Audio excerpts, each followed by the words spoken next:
Assalamualaikum warahmatullahi wabarakatuh, Sobat Mahasiswa.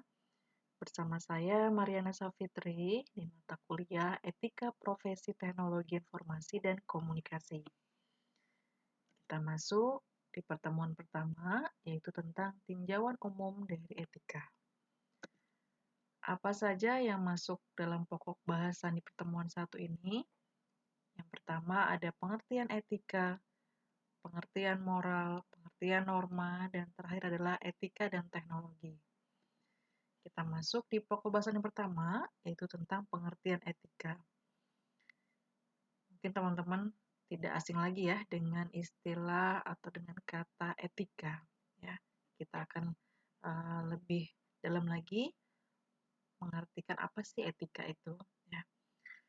Dalam pergaulan hidup bermasyarakat, ya, baik bertetangga, bernegara, ataupun tingkat yang lebih luas lagi yaitu internasional, tentu diperlukan suatu sistem yang mengatur bagaimana seharusnya manusia bergaul.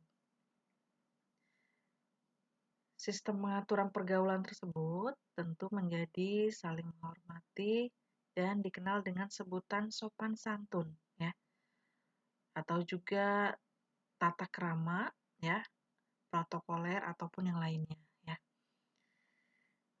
Pengertian dari etika sendiri, ya, menurut para ahli, yaitu aturan perilaku, ya, adat kebiasaan manusia dalam pergaulan antar sesama, dan menegaskan mana yang benar dan mana yang salah. Ya.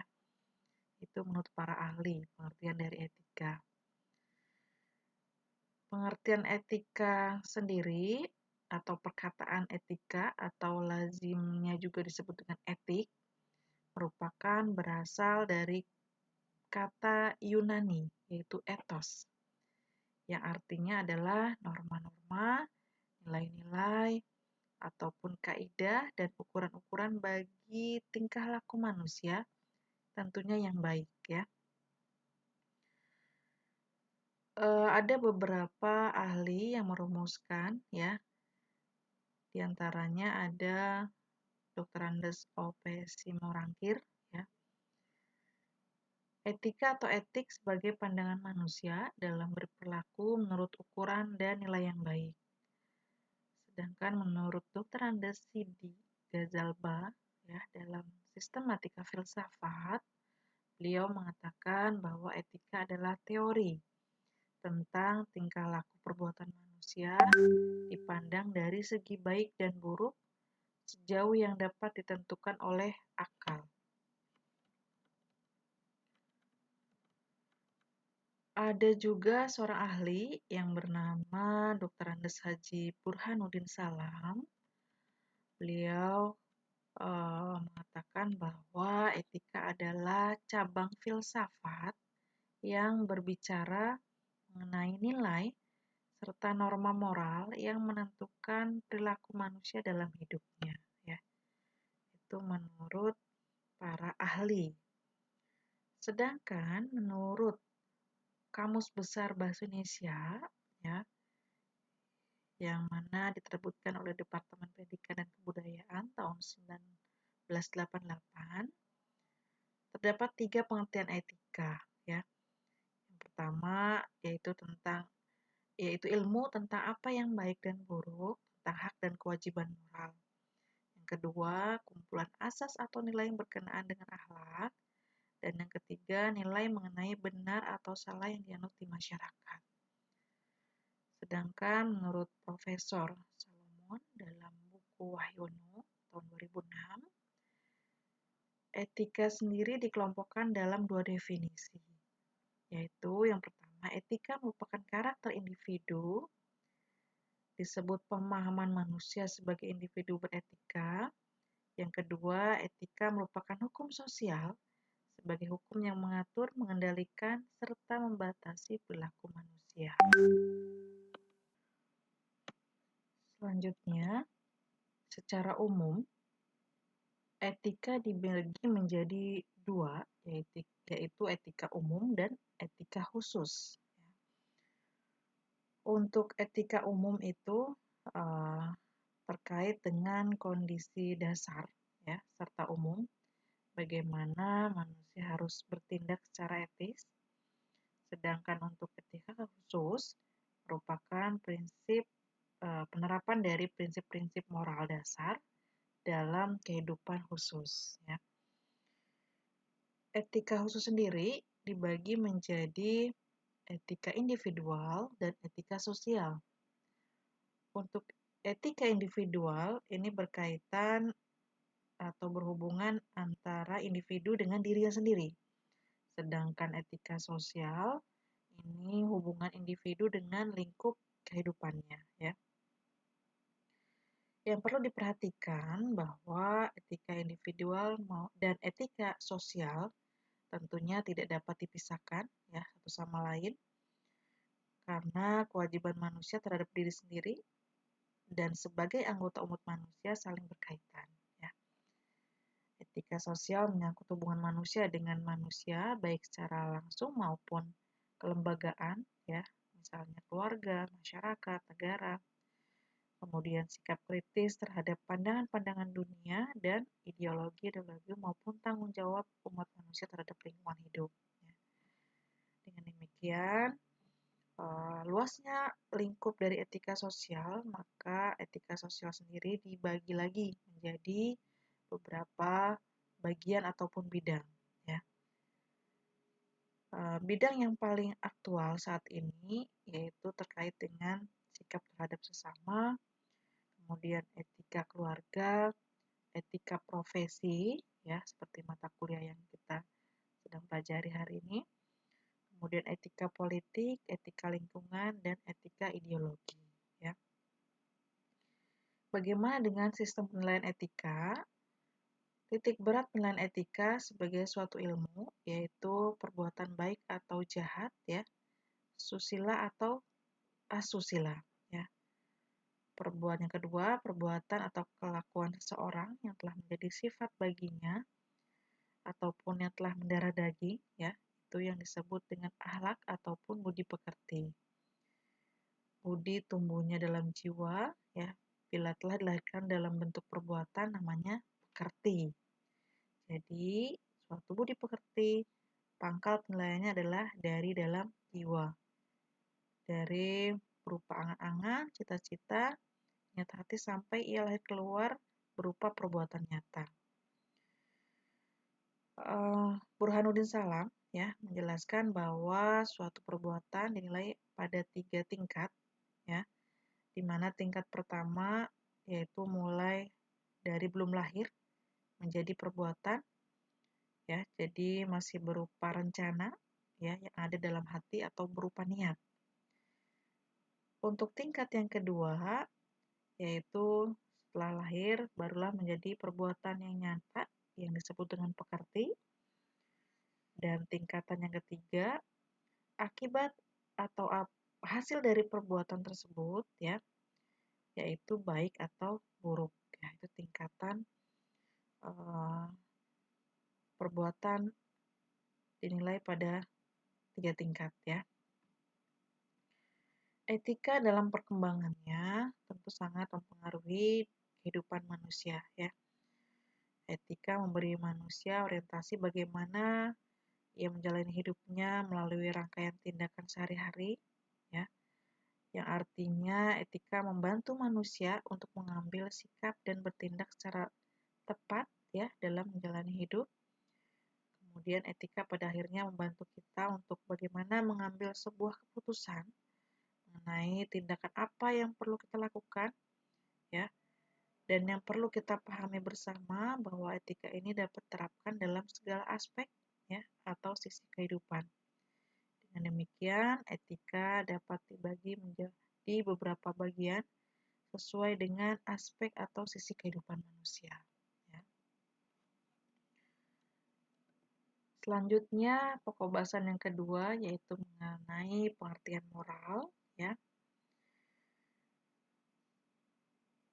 Untuk moral sendiri berasal dari bahasa Latin. Ya.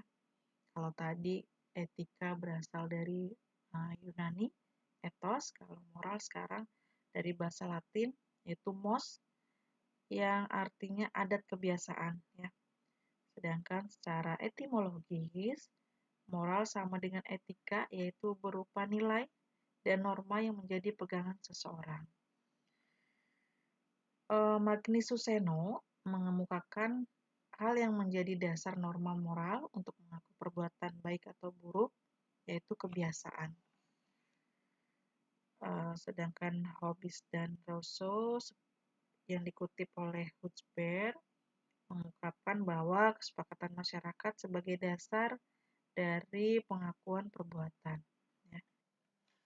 Menurut Lawrence Kohlberg dalam buku Wahyono, ada 6 tahapan perkembangan moral, di mana 6 tahapan ini dikelompokkan kembali ke dalam 3 tingkatan. Apa saja itu? Yang pertama ada orientasi kepatuhan dan hukuman. Di tahap pertama ini, individu memfokuskan diri pada konsekuensi langsung dari tindakan mereka yang dirasakan sendiri. Ya. Sebagai contoh, suatu tindakan dianggap salah secara moral bila orang yang melakukannya dihukum. Ya. Di mana semakin keras hukuman diberikan, dianggap semakin salah tindakan itu. Untuk tahapan yang kedua, yaitu orientasi minat pribadi. Ya, apa untungnya buat saya? Ya. Tahap kedua ini menempati posisi apa untungnya bagi saya, ya. Perilaku yang benar didefinisikan dengan apa yang paling diminatinya. Benaran tahap 2 ini kurang menunjukkan perhatian pada kebutuhan orang lain, ya. Hanya sampai tahap bila kebutuhan itu juga berpengaruh terhadap kebutuhannya sendiri. Sebagai contoh, kita garuk punggung kita ya, dan akan saya garuk juga punggungmu. Nah, gitu ya. Ini untuk tahap kedua. Di mana tahap 2 ini perhatian kepada orang lain tidak didasari oleh loyalitas ya atau faktor yang bersifat intrinsik. Kekurangan perspektif tentang masyarakat dalam tingkat di tahap kedua ini berbeda dengan kontrak sosial pada tahap-tahapan yang lain, yaitu tahap 5, di mana sebab semua tindakan dilakukan untuk melayani kebutuhan diri sendiri saja. Ya. Bagi mereka, dari tahap 2 ini, perspektif dunia dilihat sebagai sesuatu yang bersifat relatif secara moral. Untuk tahap ketiga, ya, yaitu orientasi keserasian interpersonal dan konformitas. Ya. Di tahap ketiga ini, seseorang di mana memasuki masyarakat dan memiliki peran sosial. Individu mau menerima persetujuan atau ketidaksetujuan dari orang-orang lain karena hal tersebut merefleksikan persetujuan masyarakat terhadap peran yang dimilikinya. Mereka mencoba menjadi seorang anak baik ya untuk memenuhi harapan tersebut karena telah mengetahui ada gunanya ya. Di penelaran tahap 3 ini menilai moralitas dari suatu tindakan dengan mengevaluasi konsekuensinya dalam bentuk hubungan interpersonal yang mulai menyertakan hal seperti rasa hormat, rasa terima kasih, dan golden rule. Keinginan untuk mematuhi aturan serta otoritas ada hanya untuk membantu peran sosial yang stereotip ini. Maksud dari suatu tindakan memainkan peran yang lebih signifikan dalam penelaran tahap ini karena mereka bermaksud baik gitu ya. Sedangkan di tahap 4 yaitu orientasi otoritas dan pemeliharaan aturan sosial merupakan hal yang penting untuk mematuhi hukum, keputusan, dan konvensi sosial. Kenapa? Karena berguna dalam memelihara fungsi dari masyarakat. Di tahap keempat ini, penalaran moral lebih dari sekedar kebutuhan akan penerimaan individual. Seperti di tahap ketiga, kebutuhan masyarakat harus melebihi kebutuhan pribadi. Idealisme utama sering menentukan apa yang benar dan apa yang salah. Ya. Kemudian, bila seorang bisa melanggar hukum, mungkin orang lain juga akan begitu. Ya, sehingga ada kewajiban atau tugas untuk mematuhi hukum dan aturan. Apabila seorang melanggar hukum, maka ia salah secara moral. Sehingga akibatnya celaan menjadi faktor yang signifikan, ya, yang memisahkan antara yang baik dan yang buruk ya. Selanjutnya di tahap kelima, orientasi kontrak sosial, di mana individu dipandang sebagai memiliki pendapat ya dan nilai-nilai yang berbeda. Kemudian penting bahwa mereka dihormati, dihargai tanpa memihak. Permasalahan yang tidak dianggap sebagai relatif seperti kehidupan dan pilihan jangan sampai ditahan atau dihambat. Kenyataannya tidak ada pilihan yang pasti benar ya atau sering kita sebut dengan absolut ya. Kemudian aturan yang tidak mengakibatkan kesejahteraan sosial harus diubah bila perlu demi terpenuhnya kebaikan terbanyak untuk sebanyak-banyaknya orang. Hal tersebut diperoleh melalui keputusan yang mayoritas dan kompromi. Dalam hal ini, pemerintah yang demokratis tampak berlandaskan pada penerapan tahap 5. Selanjutnya di tahap ke-6, prinsip etika universal, di mana penalaran moral berdasar pada penalaran abstrak menggunakan prinsip etika universal. Hukum yang hanya valid bila berdasar pada keadilan, dan komitmen terhadap keadilan juga menyertakan keharusan untuk tidak mematuhi hukum yang tidak adil. Ya. Hak tidak perlu sebagai kontrak sosial dan tidak penting untuk tindakan moral deontis. Ya. Keputusan dihasilkan secara kategoris dalam cara yang absolut dan bukannya cara yang hipotesis, ya, secara kondisional. Hal ini bisa dilakukan dengan membayangkan apa yang akan dilakukan seorang saat menjadi orang lain, ya, dan juga memikirkan apa yang dilakukan bila berpikiran sama. Tindakan yang diambil adalah hasil konsensus. Dengan cara ini, tindakan tidak pernah menjadi cara, ya, tapi selalu menjadi hasil seorang bertindak karena hal itu benar. Dan bukan karena ada maksud pribadi, ya, sesuai harapan, legal, atau sudah setuju sebelumnya. Untuk tahapan 1 dan 2, ini masuk pada tingkat 1, ya, prakonvensional, ya, di mana di tahap 1 ini atau di tingkat 1 ini penalaran moral umumnya ada pada anak-anak, ya, walaupun tidak jarang ditemukan juga pada orang dewasa. Seorang yang berada dalam tingkat prakonvensional menilai moralitas dari suatu tindakan berdasarkan konsekuensinya langsung. Tingkat prakonvensional terdiri dari 2 tahapan awal dalam perkembangan moral dan murni melihat diri dalam bentuk egosentris. Sedangkan di tahapan 3 dan 4 ini masuk ke dalam konvensional, ya. Tingkat 2 konvensional, ya, yaitu pada umumnya ada pada seorang remaja atau orang dewasa, di mana dalam tahapan ini orang menilai moralitas dari suatu tindakan dengan membandingkannya dengan pandangan dan harapan masyarakat. Tingkat konvensional terdiri dari tahap ketiga dan keempat dalam perkembangan moral. Ya. Sedangkan untuk tahap 5 dan 6 ini masuk ke dalam tingkat 3 pasca konvensional, ya, di mana pada tingkatan ini dikenal sebagai tingkat berprinsip, terdiri dari tahap 5 dan tahap 6, perkembangan moral, kenyataan bahwa individu-individu adalah entitas yang terpisah dari masyarakat ini menjadi masyarakat yang semakin jelas. Ya. Perspektif seseorang harus dilihat sebelum perspektif masyarakat. Akibatnya hakikat diri mendahului orang lain. Ya. Tingkatan pasca konvensional ini sering tertukar ya dengan perilaku prakonvensional. Ya. Itu adalah 6 tahapan dalam perkembangan moral. Selanjutnya ada aliran yang digunakan untuk menyatakan perbuatan moral itu baik atau buruk, ya. Yang pertama ada aliran hedonis, ya. Ini tahun 4000 sebelum Masehi, ya. Menurut Aristippus, ya.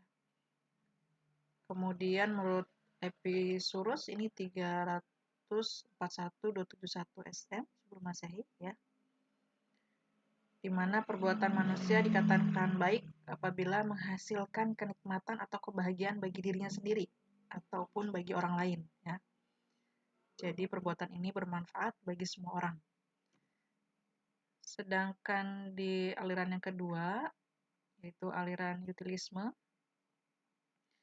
ini 1742 sampai 1832 menurut Jeremy dan 1806 sampai 1873 menurut John, di mana perbuatan itu baik apabila bermanfaat bagi manusia, buruk apabila menimbulkan mudarat bagi manusia.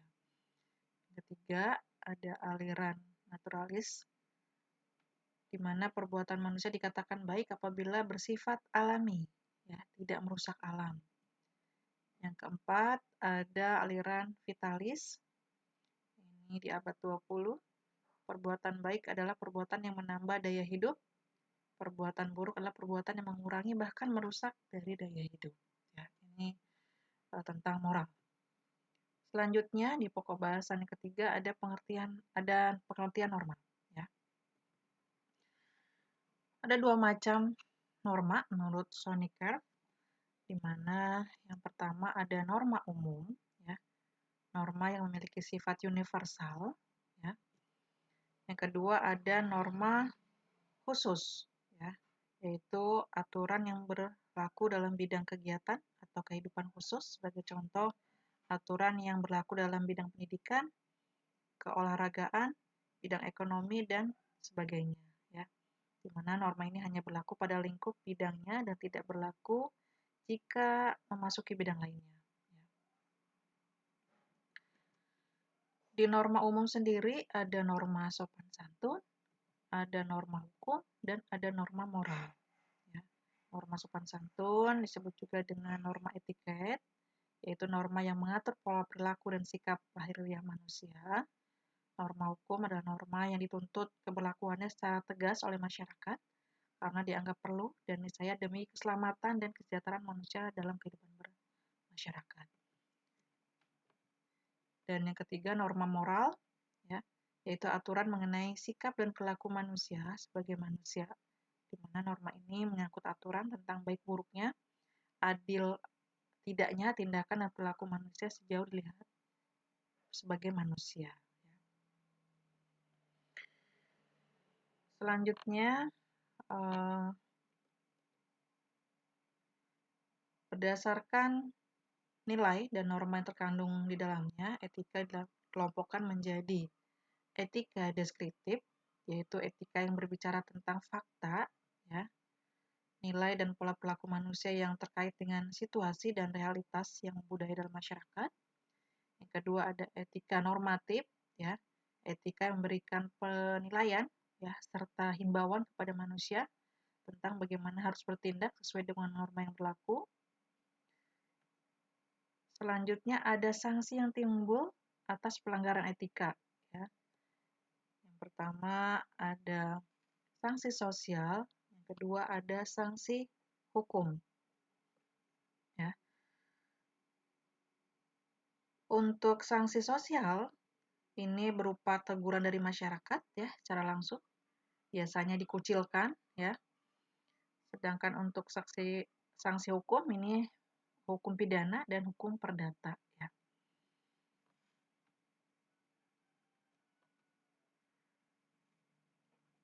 Kemudian moralitas dikelompokkan menjadi dua golongan menurut Sumaryono. Yang pertama ada moralitas objektif, yaitu moralitas yang melihat perbuatan sebagaimana adanya, ya, terlepas dari segala bentuk modifikasi kehendak bebas pelakunya. Sedangkan moralitas subjektif, ini moralitas yang melihat perbuatan sebagai dipengaruhi oleh pengetahuan dan perhatian pelakunya, latar belakang, stabilitas emosional, dan perlakuan personal lainnya. Terakhir, pokok bahasan etika dan teknologi. Ya. Teknologi adalah segala sesuatu yang diciptakan manusia, yang tentunya bertujuan untuk memudahkan pekerjaan. Kehadiran teknologi membuat manusia kehilangan ya, beberapa sense of human yang alami, ya, di mana otomatisasi mesin yang berdampak kepada kewaspadaan menjadi melambat, ya. Cara orang berkomunikasi, ya, kemudian ya surat membawa perubahan signifikan dalam sapaan ataupun tutur kata. Orang berzakat dengan SMS, ya, implikasi pada silaturahmi yang tertunda, ya, karena tidak secara langsung bertemu bertatap muka, ya. Kemudian juga emosi, ya, yang semakin tumpul karena jarak dan waktu semakin bias dalam teknologi informasi, ya. Ini materi di pertemuan pertama, ya. Kurang lebihnya mohon maaf. Saya akhiri. Wassalamualaikum warahmatullahi wabarakatuh.